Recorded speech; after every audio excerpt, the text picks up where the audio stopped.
네, 세계 증시 소식을 빠르게 새벽 배송해드리는 글로벌 증시 시간입니다. 염승환 LS증권 이사와 함께합니다. 안녕하십니까?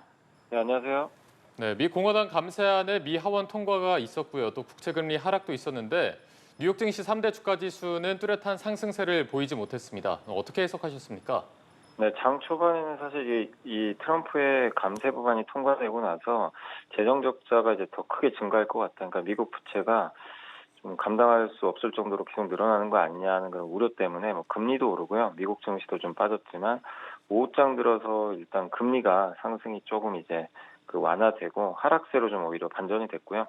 또 그 발표되었던 이제 미국의 경제 지표들이 좀 긍정적으로 나왔습니다. 뭐 S&P 글로벌에서 발표한 제조 PMI 지수도 그렇고요. 서비스업 PMI 지수도 우려보다는 좀 긍정적인 이제 부분으로 이제 발표가 되면서 시장 이제 경제 지표에 오히려 주목하는 모습이 나왔습니다. 그래서 장중에 이제 반전하는 좀 모습도 나왔지만 다만 이제 미국 증시가 사실 4월 2일 이제 그 폭락장 이후로 어느 정도 이제 많이 올라온 상태다 보니까 추가적인 뭐 이런 호재나 악재 이렇게 크게 지금 반응은 안 하고 있는 상황이고 계속해서 이제 앞으로 있을 뭐 관세 협상이라든가 이런 결과물들을 좀 기다리고 있거든요.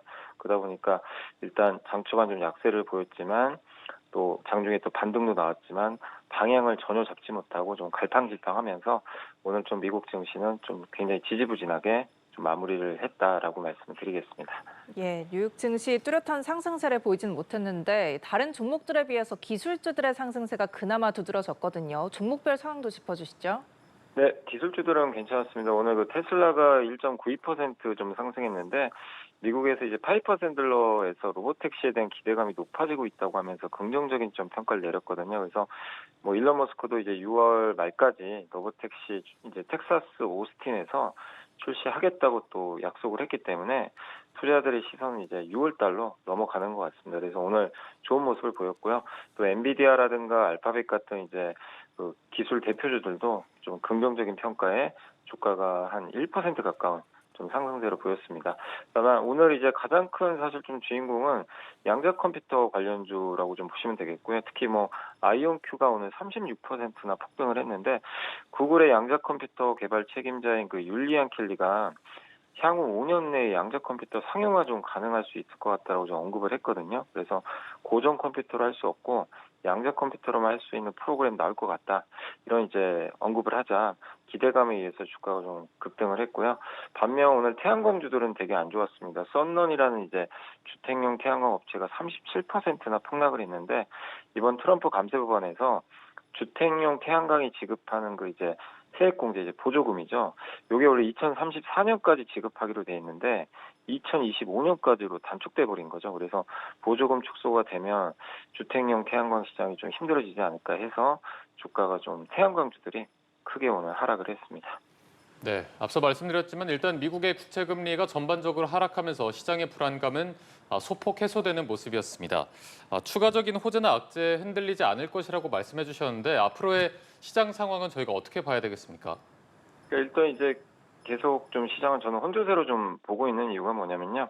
어느 정도 관세라든가 인하에 대한 부분들은 반영된 상태에서 주가는 올랐는데 더 올라가려면 이제 관세 협상의 결과물이 나와야 되는데요. 이게 영국 외에는 아직은 협상의 결과물이 지금 아무것도 없기 때문에 90일 유예 기간 동안에 뭐 아직 시간은 좀 남아 있죠. 그런 것들을 한 번 더 확인하려는 시장 심리가 좀 있기 때문에 증시가 위로도 좀 오르긴 어렵고 다만 이제 아까도 말씀드린 대로 경제 지표는 또 상당히 잘 나오고 있거든요. 그리고 어쨌든 우여곡절 끝에 트럼프의 감세 법안도 좀 통과되면서 불확실성도 해소됐기 때문에 그래서 뭐 증시도 이렇게 크게 밑으로 흔들릴 만한 요인도 이렇게 마땅하게 좀 없는 것 같습니다. 그래서 결국엔 증시는 좀 오르락 내리락 하는 흐름이 예상되고요. 다만 이제 다음 주에 좀 변수가 있는 게 그 5월 28일 날 엔비디아 실적 발표가 있죠. 그래서 엔비디아 실적에 따라서 결국 미국 빅테크들의 주가 변동성이 커질 수 있으니까 그 점은 이제 한 번에 좀 변동성 요인이고요. 또 5월 30일은 미국의 4월 가장 중요하죠. PC 물가 지수가 좀 발표됩니다. 연준에서 가장 중요하게 생각하는 물가이기 때문에 이게 또 안정되는 모습만 보여지면 이건 또 오히려 좀 시장이 긍정적일 수 있겠죠. 그래서 다음 주 이제 28일, 30일 각각의 이런 이제 이벤트에 의해서 한번 또 변동성이 좀 나오지 않을까라고 예상을 하고 있습니다. 예, 다음 주 지표 발표들 지켜봐야 할 것 같습니다. 세계 증시 소식 알아보는 글로벌 증시 오늘 염승한 LS증권 이사 함께했습니다. 고맙습니다. 고맙습니다. 네, 감사합니다.